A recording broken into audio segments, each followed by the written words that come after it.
और वोटिंग प्रतिशत का आंकड़ा कहां तक पहुंचा है, जानने और समझने की कोशिश करेंगे। हमारे संवाददाता रमेश हमारे साथ लाइव जुड़ चुके हैं। रमेश, क्या जानकारी है आपके पास? कितने प्रतिशत वोट और लोग कितनी संख्या में पहुंच पा रहे हैं? लंबी लंबी कतारें क्या देखने को मिल रही हैं?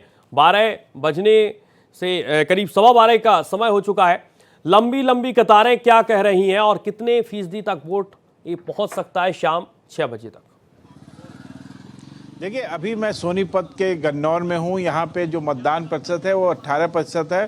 पर जैसे जैसे दिन बढ़ता जा रहा है वैसे वैसे लोगों की भीड़ बढ़ती जा रही है। इस समय देखिए हमारे साथ युवा साथी हैं, पूरा जो इलाका है।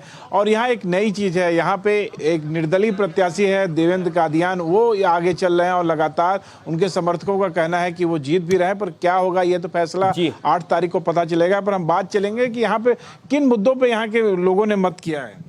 विकास के मुद्दे पे मत कर रहे हैं। कुलदीप शर्मा ने पहले बहुत विकास करे हैं, बहुत काम करे हैं। कांग्रेस की सरकार बनने जा रही है, इसी मुद्दे पे उसको कुलदीप शर्मा को वोट दे रहे हैं। पर यहाँ पे हमारे साथ युवा हैं, ये लगातार कह रहे हैं कि निर्दलीय जो हमारे प्रत्याशी हैं कादियान, देवेंद्र कादियान, क्या लगता है कि किन मुद्दों को लेके आपको? मुद्दे बहुत है भाई साहब, बहुत काम कर रखे गाँव में। ठीक है, बेंच है गाँव में, ई रिक्शा है, एम्बुलेंस है, पानी की व्यवस्था है, कोई भी आ रही है बीमारी, हर एक चीज़ में भाई साहब आगे सहयोग करते हैं। आपको लगता है कि इन सब मुद्दों पे जो यहाँ की राजनीति हो रही है वो कुछ आगे बढ़ेगी?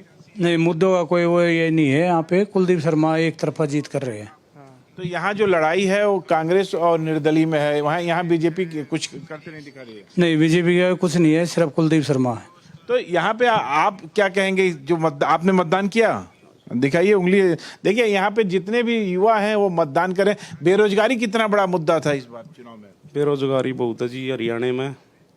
यहाँ कांग्रेस की सरकार बनने जा रही है। अपने कुलदीप शर्मा ने बहुत काम किया गन्नौर में, गन्नौर चमका दिया कुलदीप शर्मा ने। नहीं, पर अग्निवीर भी एक बड़ा मुद्दा था। आप युवा हैं, अग्निवीर मुद्दा कितना प्रभावित करेगा इस विधानसभा चुनाव को? 3 साल के लिए, उससे क्या होता है, उसके बाद फिर वो बेरोजगार है। बाकी परमानेंट तो परमानेंसी ही होती है ना, उनकी कोई पेंशन वगैरह। तो ये तो वर्ग लाने का काम है बीजेपी का। आपका क्या कहना है कि जो ये मतदान हो रहा है वो किसके पक्ष में हो रहा है? ये युवा की सोच के पक्ष में हो रहा है। जैसे देवेंद्र कादियान युवा नेता है तो ये आगे बढ़ चढ़कर भाग ले रहा है और हर 36 बिरादरी के साथ है, 36 बिरादरी इसके साथ है। तो मतलब भारी बहुमत से गन्नौर से जीतेगा देवेंद्र कादियान। पर जिस तरह से जो लहर चल रही है वो कांग्रेस की और बीजेपी की लड़ाई बताई जा रही है, तो इस लड़ाई में निर्दलीय प्रत्याशी किसके पक्ष में रहेंगे? निर्दलीय प्रत्याशी अपना गन्नौर हल्के के पक्ष में रहेंगे। वो उन्होंने वादा किया है अगर भाई मेरे बनने के बाद मैं गन्नौर में विकास की लहर दौड़ा दूंगा। देखिए यहाँ पे जिस तरह से आप रमेश, मैं यहाँ पर आपसे एक और सवाल लूंगा। रोजगार बहुत ज्यादा महत्वपूर्ण मुद्दा रहा है, चाहे प्रियंका गांधी हो, राहुल गांधी हो, या हुड्डा परिवार है, नायब सिंह सैनी का परिवार हो। ये तमाम अलग अलग दावे वादे रोजगार को लेकर किए गए। रोजगार को लेकर आप सवाल करिए, क्या लोग जब वोट करने जा रहे हैं तो रोजगार सबसे बड़ा मुद्दा रहा इस बार की चुनाव में? देखिए जिस तरह से बेरोजगारी है, आप लोगों ने जब मतदान किया तो रोजगार को लेके कुछ आपके अंदर सोच थी कि ये पार्टी आएगी तो रोजगार देगी, या आप लोग को लगता है कि रोजगार कोई भी पार्टी नहीं दे सकती, आदमी को स्वरोजगार की तरफ बढ़ना पड़ेगा? बेरोजगारी हरियाणा के अंदर ऑल इंडिया जो डाटा सरकारी, उसके हिसाब से हरियाणा में नंबर 1 पे बेरोजगारी गई है। इससे नीचे हरियाणा में कोई इंडिया में कोई स्टेट नहीं है।